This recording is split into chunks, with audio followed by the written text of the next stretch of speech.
बात कर रहे हैं हम जेडीयू नेता नीतीश कुमार की, जो आज 8वीं बार मुख्यमंत्री पद की शपथ लेने जा रहे हैं। आरजेडी नेता तेजस्वी यादव भी आज दूसरी बार उप मुख्यमंत्री पद की शपथ लेंगे।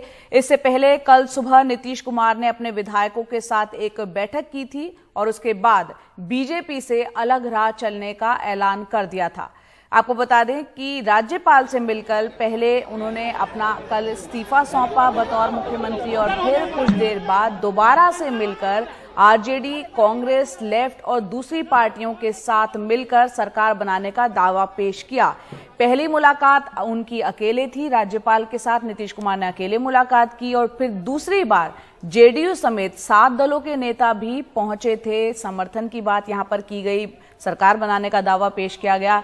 वहीं नीतीश कुमार ने राज्यपाल से 160 से ज्यादा विधायकों के समर्थन का दावा किया है।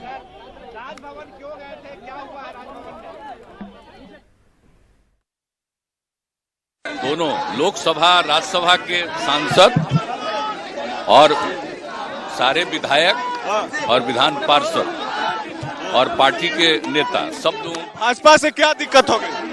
सारी मीटिंग आज हुई और सब लोगों की इच्छा यही हुई है कि हम लोगों को एनडीए छोड़ देना चाहिए।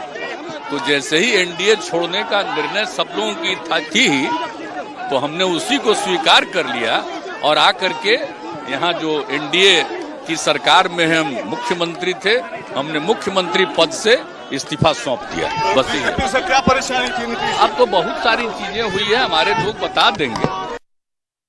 तो कल जिस तरह से एनडीए से अलग हुए नीतीश कुमार, उसके बाद बीजेपी की तरफ से प्रतिक्रिया आई और बीजेपी ने नीतीश कुमार को कहा कि उन्होंने धोखा दिया है। जो कुछ भी आज हुआ है वह न केवल भाजपा बल्कि बिहार की सारी जनता के साथ धोखा है और बिहार की जनता इसको कतई बर्दाश्त नहीं करेगी। और 2017 की जो परिस्थितियां बनी थी वह खुद वो बताएं कि उस भ्रष्टाचार में क्या अंतर आ गया, उस बातों में क्या अंतर आ गया। यह इस बिहार की जनता के साथ मैंडेट के साथ धोखा। तो जनादेश के साथ धोखा बता रही है बीजेपी। वहीं कल जब राज्यपाल से मुलाकात की नीतीश कुमार ने, तेजस्वी यादव ने फिर कहा कि बिहार को अब पुरानी जकड़न से बाहर लाएंगे। ये कल की तस्वीरें हैं। यहां पर मीडिया को संबोधित भी किया नीतीश कुमार ने और साथ ही कहा कि जेडीयू की बैठक में एनडीए से अलग होने का फैसला लिया है जेडीयू विधायकों ने, विधान पार्षदों ने। और वहीं दूसरी तरफ तेजस्वी यादव ने कहा कि लोकतंत्र की जननी है बिहार की भूमि, ऐसे में लोकतंत्र को खत्म करने की यहां पर कोशिश हो रही थी जिसकी परिणति ये हुई है। 7 पार्टियां एक साथ, आप समझ लीजिए कि विधानसभा में 164 इंडिपेंडेंट मिला, 1 से 64 और इसके अलावा एक इंडिपेंडेंट हम लोगों के साथ, तो 7 पार्टी और एक अकेला इंडिपेंडेंट।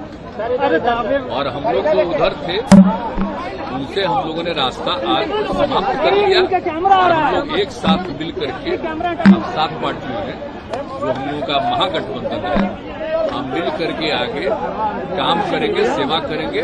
और इसी सिलसिले में 7 पार्टी के सभी विधायक दल के जितने सब नेता हैं सब लोग मिल करके और जितने विधायक सारे मतलब 7 पार्टियों का और एक इंडिपेंडेंट, सभी लोगों का दस्तखत भी दे दिया गया है। पूरे बिहार विधानसभा में एक अकेली पार्टी रहेगी भाजपा। बाकी जितने सदस्य और पार्टी जो है नीतीश कुमार जी को अपना नेता यानी महागठबंधन का नेता माना है। और सोचने वाली ये बात है कि पूरे नॉर्दर्न इंडिया में अगर आप देखें, हिंदी पट्टी में देखें तो भाजपा का अब कोई अलायंस पार्टनर नहीं रहा। एक भी अलायंस पार्टनर भाजपा का नहीं है। और ये तो इतिहास बताता है कि भाजपा जहां रहती है, जिसके साथ रहती है, उसको खत्म करने में लगी रहती है। जेपी नड्डा जी ये जो लोकतंत्र की जननी है, यहां आकर के बोलते कि क्षेत्रीय पार्टियों को खत्म करेंगे, समाप्त करेंगे। तो इसका मतलब क्या है? यानी विपक्ष को समाप्त करेंगे। विपक्ष को समाप्त करेंगे मतलब लोकतंत्र को समाप्त करेंगे। यानी लोकतंत्र की जननी में आकर के आप लोकतंत्र को चुनौती दे रहे हैं। ये बिहार के लोग नहीं सहेंगे। ये हमारा दायित्व है सबसे पहले देश के संविधान को बचाना। और वहीं बीजेपी नीतीश कुमार के महागठबंधन के साथ मिलकर सरकार बनाने को बिहार की जनता के साथ विश्वासघात उसको बता रही है और इसके खिलाफ आज बीजेपी धरना प्रदर्शन भी करेगी। आज पटना में बीजेपी दफ्तर के बाहर महाधरना का आयोजन किया गया है। इस महाधरना में राज्य के सभी वरिष्ठ नेता मौजूद रहेंगे। इसके अलावा 12 अगस्त को जिलों में और 13 अगस्त को प्रखंड मुख्यालय पर बीजेपी कार्यकर्ता महाधरना देंगे। इधर बिहार बीजेपी के वरिष्ठ नेताओं ने नीतीश कुमार पर जमकर निशाना साधा। बीजेपी ने जितना सम्मान दिया उतना सम्मान कभी उनको राजद कांग्रेस में नहीं मिल सकता है। आप अगर 96 से लेकर आज तक देखिए, चाहे अटल जी की सरकार हो या नरेंद्र मोदी की सरकार, तो बीजेपी ने जो उनको सम्मान दिया है और उस सम्मान के साथ जिस प्रकार से उन्होंने धोखा दिया है, वो करें कि हमारी पार्टी को तोड़ा जा रहा था, तो भाई हमको तो सरकार बनाने की 40 विधायक चाहिए। उनके पार्टी को अगर तोड़ भी देती बीजेपी तो सरकार क्या बन सकती थी, और हम क्यों तोड़ेंगे भाई। हमारे जब उनके 44-45 विधायक थे तब हमने उनको मुख्यमंत्री स्वीकार किया, तो अगर हम चाहते तो उसी समय कुछ कर सकते थे। लेकिन बीजेपी ने आज तक कभी भी अपने किसी सहयोगी को धोखा नहीं दिया। हम लोगों ने उन्हीं लोगों को तोड़ा जिन लोगों ने हम लोगों को धोखा दिया। शर्मिंदा होने के लिए इससे दूसरा कोई गोएबल्स की थ्योरी वो नहीं दे सकते। मुंह छुपाने के लिए राजनीतिक दृष्टि से इनके पास कोई शब्द नहीं है। ये न चिराग फार्मूला है, न आरसीपी फार्मूला है, ये प्रधानमंत्री का महत्वाकांक्षा पर फार्मूला है। रोने का मन हुआ तो आंख में गड़ा खुट्टी। और नीतीश कुमार किसी के बयान नहीं, किसी के एजेंडा नहीं, उनका अपना एजेंडा है मन में प्रधानमंत्री बनने का। और इसीलिए और कहा कि भाजपा उनकी पार्टी को तोड़ने का काम कर रही थी। 17 में आप दोबारा साथ आ गए, आराम से साथ रहे, 19 का लोकसभा का चुनाव जीता, 20 का विधानसभा का चुनाव जीता, और आज जब 22 का अगस्त चल रहा है तो आप कह रहे हैं भाजपा हमको तोड़ने की कोशिश करती है। ये क्या मतलब है इसका? हमारा स्पष्ट कहना है नीतीश जी, आप बिहार की जनता के जनादेश का अपमान कर रहे हैं। और नीतीश के इस पाला बदल पर बीजेपी सूत्रों का क्या कहना है? बीजेपी सूत्र का कहना है कि बीजेपी नेतृत्व को इस बात का अंदाजा था कि नीतीश गठबंधन छोड़ने की योजना बना रहे हैं। बीजेपी नेतृत्व ने उन्हें मनाने या रोकने की कोशिश नहीं की। बीजेपी को एहसास था कि नीतीश जाएंगे ही, उनकी राष्ट्रीय महत्वाकांक्षाएं हैं। किसी वरिष्ठ नेता ने नीतीश कुमार से संपर्क नहीं किया। ये काम राज्य स्तर के नेताओं पर छोड़ दिया गया। पार्टी आलाकमान ने कहा कि बीजेपी नेता कोई बयान ना दें। बिहार बीजेपी ने बस एक वाक्य का बयान जारी किया। बिहार बीजेपी के कोर ग्रुप ने पटना में एक बैठक की। नीतीश विश्वसनीयता खो चुके हैं, उनकी लोकप्रियता गिरावट पर है, ये कहा गया। और कहा गया कि हालांकि बिहार में बीजेपी के पास नीतीश के मुकाबले का कोई बड़ा चेहरा नहीं है।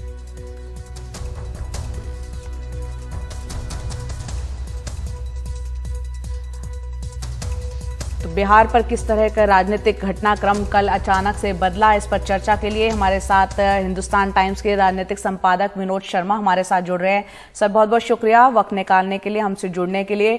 बिहार में जो राजनीति कल करवट ली है, आपसे समझना चाह रहे हैं इस पूरे घटनाक्रम को आप किस तरह से देखते हैं, आंकते हैं?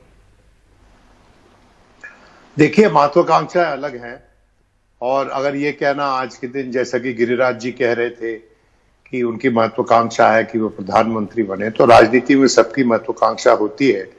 लेकिन आज के दिन इस पे चर्चा करना कुछ ऐसा ही है, अंग्रेजी में कहावत है putting the cart before the horse, बग्गी को घोड़े के आगे जोत दो। देखिए, बहुत कुछ इस बात पे निर्भर हुआ कि ये जो कोalition बनी है 7-8 पार्टीज की, ये कितनी सुचारू रूप से चलती है और कितनी अपने वादों पे कामयाब सिद्ध होती है। इनका सबसे बड़ा एजेंडा है कि कास्ट सेंसस करवाना है, वो मैं समझता हूं कि ये तुरंत शुरू करेंगे। और ये जो 10 लाख नौकरियों का वादा किया था तेजस्वी ने जब वो पिछले इलेक्शन में 2020 के, तो वो वादा भी इनको पूरा करना है। अब कारण ये जो टूट हुई बीजेपी और नीतीश कुमार में, मेरी नजर में उसके 2-3 मुख्य कारण हैं। सर्वप्रथम, जो भारतीय जनता पार्टी है उसने जो गलतियां 2015 के बाद नीतीश और आरजेडी और जेडीयू के अलायंस के दौरान हुई थी, उन गलतियों से सीखा नहीं। और वो इसलिए मैं कहता हूं कि सीखा नहीं कि जिस तरह से कटाक्ष नीतीश कुमार पर तेजस्वी और लालू प्रसाद जी के द्वारा किए जाते थे, जब उनकी पार्टी छोटी थी और बड़ी पार्टी उनको सपोर्ट कर रही थी बाहैसियत मुख्यमंत्री, उस वक्त कटाक्ष बहुत होते थे। और नीतीश को जो लोग जानते हैं टेम्परामेंटली, नीतीश जो है वो ऐसी बातों से बहुत ही मतलब उसको पसंद नहीं करते, और उसके विरोध में वो कुछ भी कर सकते हैं अगर उनको जो इज्जत वो चाहते हैं वो नहीं मिल रही है। उसी तरह से जब बीजेपी के साथ गठबंधन बना और उन्होंने छोटी पार्टी होने के बावजूद इनको मुख्यमंत्री बनाया, ये बीजेपी इस तरह से पेश कर रही है जैसे कि उन पे एहसान किया। जी बीजेपी के पास कोई उस वक्त ऑप्शन नहीं था। अगर नीतीश को नहीं बनाते तो ये गठबंधन जो आज के दिन बना है वो दोबारा बन जाता उस वक्त। तो ये पॉलिटिकल नेसेसिटी थी जिसके चलते उनको मुख्यमंत्री बनाया गया। अब जब वो मुख्यमंत्री बन गए तो उसके बाद ये जो आज के दिन बयानबाजी हो रही है, जायसवाल साहब और जो स्पीकर है असेंबली के स्पीकर थे, उनकी तरफ से कुछ ऐसी कारकर्दगी हुई जिसके चलते नीतीश कुमार को ये लगा कि उनका कद छोटा करने की कोशिश हो रही है। और उसी तरह से जो आरसीपी सिंह को प्रोत्साहन मिला केंद्र की सरकार के द्वारा, वो कुछ ऐसा ही लगता था कि जैसे वो महाराष्ट्र की टेम्पलेट जो है, शिंदे को सम्मान देकर अपनी पार्टी से जुदा करना, उसी तरह से ट्रोजन हॉर्स का कोई रोल उनको दिया जा रहा था। तो नीतीश कुमार ने संबंध तोड़ने की फैसला ले लिया और आरजेडी इस बात पे राजी हो गया कि भाई मुख्यमंत्री रहेंगे। तो अगर ये एक्सपेरिमेंट सक्सेसफुल हो जाता है, अगर ये सरकार सुचारू रूप से चलती है, तब बात हो सकती है नीतीश कुमार के प्रधानमंत्री पद के दावेदारी की और उनका एक कैंडिडेट बन जाना, विपक्ष का संपूर्ण विपक्ष का कैंडिडेट। उनकी एक्सेप्टेबिलिटी है विपक्ष की पार्टियों में, शायद ममता जी को छोड़कर, जिनके साथ उनके संबंध अच्छे नहीं रहे जब वो स्वयं रेल मंत्री थे, और जब रेल में आपको याद है नियुक्तियां होनी थी, उस दौरान इनके बहुत मनमुटाव हुआ और उसमें हस्तक्षेप करना पड़ा आडवाणी जी को और वाजपेयी जी को। उस वक्त वाजपेयी की सरकार थी जी। तो मेरा ये मानना है कि अभी जो काफी जो विनोद जी यहाँ पे बहुत लंबी है अभी डगर पनघट की बहुत लंबी है अभी डगर पनघट की। 2 बातें अहम आपने यहाँ पर कही कि एक तो आने वाले वक्त में ये देखा जाएगा कि वापस से जो महागठबंधन की सरकार यहाँ बन रही है उसकी सफलता कैसे होगी, और दूसरा ये देखना होगा पीएम कैंडिडेट के तौर पर तमाम विपक्ष क्या वो चेहरा नीतीश कुमार बन पाएंगे जिस पर सहमति हो, ये एक बड़ा सवाल है। इस पर हम चर्चा करेंगे, लेकिन आपसे ये भी समझना चाह रहे हैं कि 2017 से अब क्या कुछ बदला जो जेडीयू को लगा कि रास्ता यहां अलग करके वापस से आरजेडी साथ में आई है, क्या वो फैक्टर्स जो उस वक्त गलतियां की थी उस गठबंधन ने, महागठबंधन तब का जो था, महागठबंधन 2 में वो गलतियां रिपीट नहीं होगी और सफलतापूर्वक आगे बढ़ा जाएगा? इसमें तेजस्वी यादव की भूमिका को भी आप कैसे देखते हैं बतौर युवा नेता, क्योंकि एक महत्वपूर्ण भूमिका रही बीजेपी के नाक के नीचे सत्ता खींच के वापस से सत्ता में आना? देखिए, अंग्रेजी में कहावत है, experience is a comb which you get when you go bald. जब सर के बाल उड़ जाते हैं, एक्सपीरियंस की कोम्ब जब मिलती है, एक्सपीरियंस की कंघी उस वक्त मिलती है। ये एक्सपीरियंस की कंघी 2017 में तेजस्वी यादव को मिल चुकी है, नीतीश जी को भी मिल चुकी है। अब वो दोबारा से अगर उस एक्सपीरियंस की कंघी का इस्तेमाल नहीं करते हैं तो मैं समझता हूं वो एक तरह से आत्मघात होगा, आत्महत्या की तरह होगा, राजनीतिक आत्महत्या की तरह। तो और दूसरा, देखिए अभी तक ये माना जाता था कि पहले जब मनमुटाव कई विषयों पर नीतीश कुमार बीजेपी से एग्री नहीं करते हैं, और ये बात बड़ी वाज़ेह है, बड़ी साफ है। उनका विरोध पॉपुलेशन सेंसस से जो पॉपुलेशन काउंट होना उसके विरोध में उन्होंने बात की। उन्होंने अग्निवीर अग्निपथ जो स्कीम लाई गई उसके विरोध में बात की, और जो बार बार कुछ बयानबाजी उनकी तरफ से होती थी, जो बिहार में भी होनी शुरू हो गई, जिससे कि बहुत विचलित थे। और उन्होंने कहा कल प्रेस कॉन्फ्रेंस में कि जो सामाजिक सौहार्द बिहार का है वो बिगड़ रहा था, और उसके चलते एक कारण ये उन्होंने बताया कि उन्होंने बीजेपी से नाता अपना तोड़ा। तो भारतीय जनता पार्टी को इस बात पे मैं समझता हूं सोचना पड़ेगा, एक विवेचना करनी पड़ेगी कि भारतीय जनता पार्टी की आज की जो छवि बन गई है वो ऐसी छवि बन गई है कि ये पार्टी छोटी पार्टियों के कंधे पर बैताल की तरह बैठती है, जैसे विक्रम के कंधे पे बैताल बैठता है, और उसका वो हरण कर लेती है और उसको समाप्त कर देती है। बिल्कुल विनोद और जी, ये यहाँ पे कैसे इसके कई एग्जाम्पल आपको ऐसे मिलेंगे देखने को मिले हैं। बीजेपी को यहाँ सोचना होगा कि जब गठबंधन की सरकार चलती है तो जो छोटी और क्षेत्रीय दल हैं उनको भी उतना ही सम्मान देने की जरूरत होती है। जम्मू कश्मीर में हमने पीडीपी के साथ क्या हुआ देखा, महाराष्ट्र में हमने देखा शिवसेना के साथ किस तरह से तनातनी चली और आखिरकार वहां सरकार नहीं बन पाई थी, और अब जो है सीन बिल्कुल अलग है। वहीं हमने ये भी देखा कि किस तरीके से पंजाब में अकाली दल से एक पुराना नाता टूटा है, और अब बिहार ये इसका परिणति सबने देखी। तो यहाँ कहीं ना कहीं बीजेपी को ये समझना होगा, जेपी नड्डा ने जो ये बयान दिया था कि जो क्षेत्रीय दल हैं वो आने वाले वक्त में खत्म होंगे और बीजेपी रह जाएगी, क्या उसका खामियाजा वो क्षेत्रीय दलों को बात कहीं ना कहीं चुभी और उसका एक खामियाजा यहाँ बिहार में देखने को मिला है? देखिए, ये जो डायनेस्टी पे बात करती है बीजेपी कि ये जो परिवारवाद है उसको वो खत्म करेगी, तो फिर परिवारवाद को खत्म तो उनको उड़ीसा से शुरू करना चाहिए, पर वहां की बात वो नहीं करते हैं क्योंकि वहां से समर्थन मिलता रहता है नवीन बाबू का, और नवीन बाबू ज्यादा अपने वो समझते हैं कि जो केंद्र की सरकार से अच्छे संबंध बना के रखने चाहिए अगर प्रांत की सरकार को विकास के लिए काम करना है, क्योंकि पैसा तो वहीं से आता है। तो लेकिन ये जो इतना एम्फोसिस जो डायनेस्टी पे है, देखिए आप अब नजर दौड़ाइए पूरे समस्त भारत में, आप मुझे एक छोटा प्रमुख दल बता दें जो कि जहां पर परिवार का कंट्रोल नहीं है। और मैं हमेशा डेमोक्रेटिक और ऑटोक्रेटिक डायनेस्टीज में डिस्टिंग्विश करता हूं। जो लोकतंत्र की डायनेस्टीज हैं वो वोट लेकर आती हैं, जब वो इलेक्ट होती हैं, इलेक्टेड डायनेस्टीज हैं वो, यकीनन इलेक्टेड परिवार हैं वो, और उनका एकदम से तिरस्कार करना उचित नहीं होता, क्योंकि आडवाणी जी इतने बड़े नेता थे और बीजेपी के, और एक बार उन्होंने कहा था कि देखिए राजनीति में चेहरे क्यों इंपॉर्टेंट हैं। वो चेहरे इसलिए इंपॉर्टेंट है क्योंकि वो एक विचार की अभिव्यक्ति होते हैं। जो बहुत से परिवार है हमारे देश में राजनीति में जो विचार की अभिव्यक्ति है। अब मिसाल के तौर पे आप देख लीजिए, अगर आप ये मुलायम सिंह के परिवार, मुलायम सिंह ने पिछड़ों के लिए बहुत काम किया, लालू जी ने पिछड़ों की सेल्फ रिस्पेक्ट के लिए काम किया, उन पे बहुत से आरोप लगे करप्शन के बावजूद, उसके भी आज के दिन भी उनकी पार्टी सबसे बड़ी पार्टी है बिहार में।